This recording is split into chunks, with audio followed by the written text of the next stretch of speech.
Hello, no? So, good morning, no?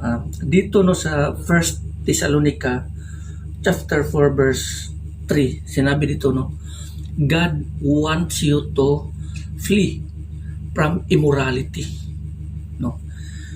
Dito sa atin, no, sa mundong ito, kahit dito sa ating bansa, no, sa Pilipinas, ang immorality talaga ay hindi maiiwasan or laganap talaga dito sa ating bansa.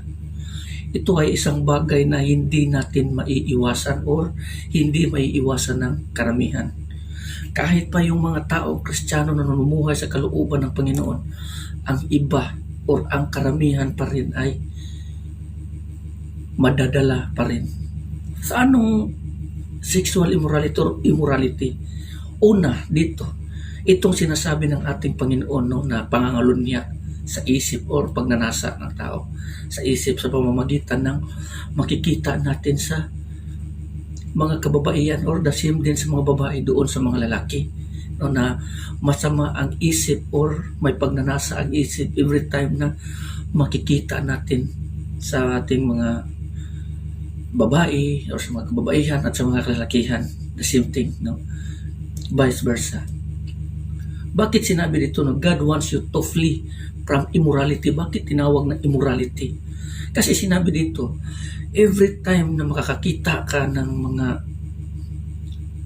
babae na may mga sexy, na mga ganito ganyan, dito sa isip mo may pagnanasa na yan, immoralidad na yan nasa isip mo about sexual immorality. Ang tao nagkakasala sa immorality and adultery. Dalawa lang yan. Maliban dyan, marami rin ang mga tao noon na ang ganitong gawain kahit nga mga elementary, high school ngayon, gumagawa ng mga ganito ngayon. Mga gawain na dapat hindi para sa kanila kundi para sa mag-asawa. Ang mga immoralidad ng mga gawain, sexual immorality, sex without marriage, meron din maliban dito, no, na mga lalaki sa lalaki, babae sa mga babae. Yung mga tomboy at saka bakla, no, pumapatol sa the same sex. Ganitong mga bagay sinasabi dito sa kasulatan, no, dito sa verse 6, the same chapter, na sinasabihan ko na kayo na ang taong gumagawa nito paparusahan talaga ng Diyos pagdating ng araw. Lagi niyong tatandaan na ang bawat kasalanan, pagbabayaran niya ng buhay mo. Kasi ang bawat kasalanan, ang kabayaran, kamatayan. So buhay ang kapalit. Dahil lamang sa pagnanasa ng ating katawan na hindi gusto ng ating Panginoon na gawin ito kasi ito ay karumal-dumal. Ang gusto ng Panginoon sa atin ay magiging huli, magiging matuwid tayo sa kanyang paningin. Hindi yung gumagawa tayo ng mga ganito. Marami rin sa atin, no, na kahit may mga asawa na pumapatol pa rin sa iba. Maliban sa nakipagrelasyon, gumagawa rin ng mga immoralidad. So, hindi na yan nakapagtataka ngayon.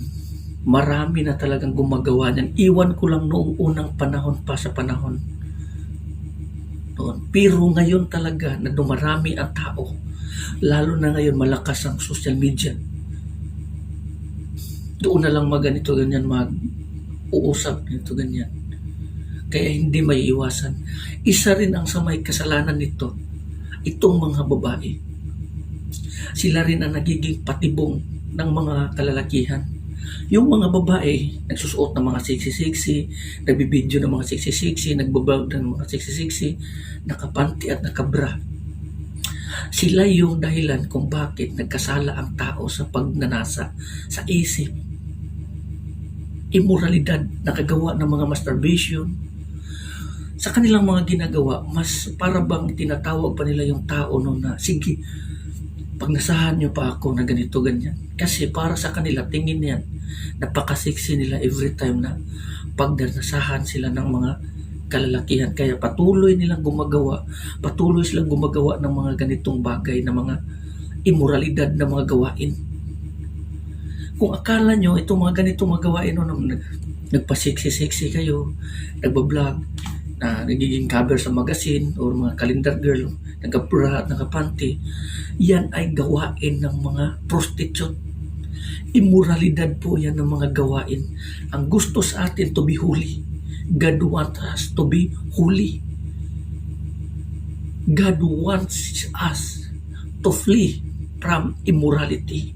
Yung mga malalaswa na mga gawain. Yung mga kalalakihan din gumagawa rin ito. The same, walang pagkakaiba. Ang mga ganitong mga gawain, mga sexual immorality, makikita na rin ito sa lahat ng site, sa porn sites. Gusto kong malaman ninyo na ganitong gawain, pagbabayaran ninyo ng buhay. Pero yung mga tao, instead na matakot, tinawag pa nila yung mga tao. Ini-encourage pa nila yung mga tao na gumawa nito, na sumunod sa kanila, na pagnasahan sila sa kanilang mga ginagawa. Kasi tingin nila sa kanilang sarili na every time na pagnasahan sila, sexy na sila at maganda sila sa paningin ng bawat kalalakihan, na hindi nila alam na sila mismo ang ginamit ni Satanas upang makakuha pa ng ibang mabibiktima.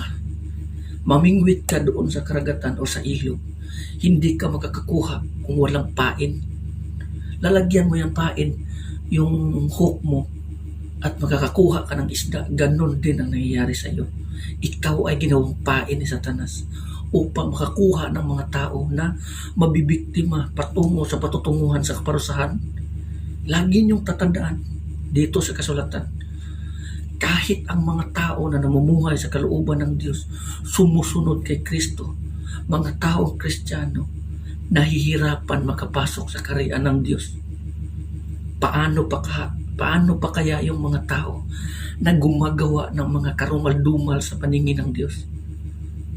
Maraming mga tao na gumagawa na ngayon, na pagdating ng araw, tinatapon ng Diyos sa impyerno. Bakit mo isisiksikan yung sarili mo sa paggawa nito? Bakit mo hindi iiwasan? Ang Diyos mismo ang nagsabi sa atin na kailangan talunin mo o daigin mo ang kasalanan. Ang kasalanan ay parang isang leon yan na nag-aabang at ready anytime to attack you. Sa oras na ang isang tao gumagawa ng kasalanan ng mga ganito, lalapain ka talaga ng leon, which is Satan. Pagdating ng araw, makikita mo kung gaano kapait ang paglayo mo sa Panginoon dahil sa mga pagnanasa na dinidesire ng iyong katawan. Minsan ang pagtawag sa laman, nakakamatayan. Kaya mag-ingat po tayo dito. Huwag po nating baliwalain ang mga salita ng Panginoon. Dahil darating yung araw, itong mga salita ng Diyos na ito, sa pagdating ng araw, ito yung maghuhukom sa atin. Ito yung hahatol sa atin upang tayo ay maparusahan.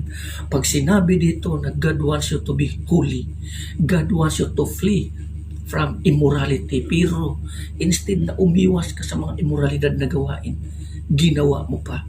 So ang salita ng Panginoon, immorality ka na. Immoral ka na sa harap ng Panginoon. Ang gusto ng Diyos sa atin is to be holy. Magiging matuwid tayo sa kanyang paningin. Paano kung hindi ka matuwid? Pagdating ng araw na hahatulan na tayo or pagdating ng araw ng paghuhukom sa paningin ng Diyos, sa harapan mismo ng Diyos, tapos marumi tayo dahil sa ating pagiging immoral dito sa ating buhay, dito sa buhay na ito, sa mundo. Pagdating ng araw, anong mangyayari sa atin? Anong mangyayari sa iyo? Isipin mo anong mangyayari. Mas malala pa ang sasapitin ng tao. Mapapahiya ka sa lahat ng mga banal doon sa langit. Itatapon ka sa paningin ng Diyos at sa kanyang mga holy angels. sa mga banal na mga anghel. Kaya pagsikapan natin na iwasan ito. Kasi minsan tumatawag ang laman or ang desire ng laman na gustong gawin ito. Pigilan natin to kasi ito yung desire ng laman. Pero ang Espiritu ng Diyos, ang desire na ito to serve God, to praise God, to worship God, to follow God, to obey His will.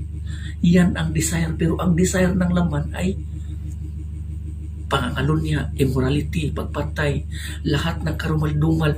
So, ang dalawang ito ay hindi nagkakaunawaan. Kung sa dalawang ito, naghihilahan yan kung saan ka. Dito ka sa Diyos o dito ka sa desire ng laman. Kung magpadala ka dito sa desire ng laman, ang kabayaran yan pagdating ng araw, kaparusahan. Pero kung magpadala ka dito sa desire ng Panginoon, sa kanyang Espiritu, na ang desire is to worship Him, to follow Him, to obey His will, to receive Him. And then, ang kamatayan, ang kasalanan na namumuo sa iyo, mawawala yun. At pagpapalitan yan ng buhay sa ating Panginoong Hesukristo. Yan ang katotohanan dito sa atin.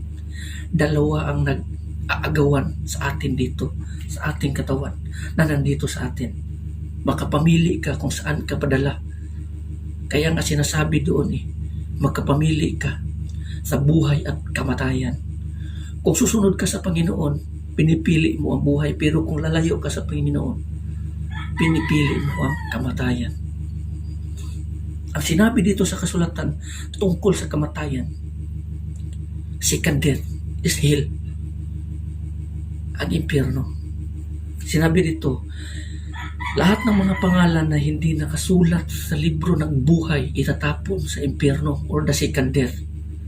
The fire and the lake of fire will cast into the lake of fire, which is the second death.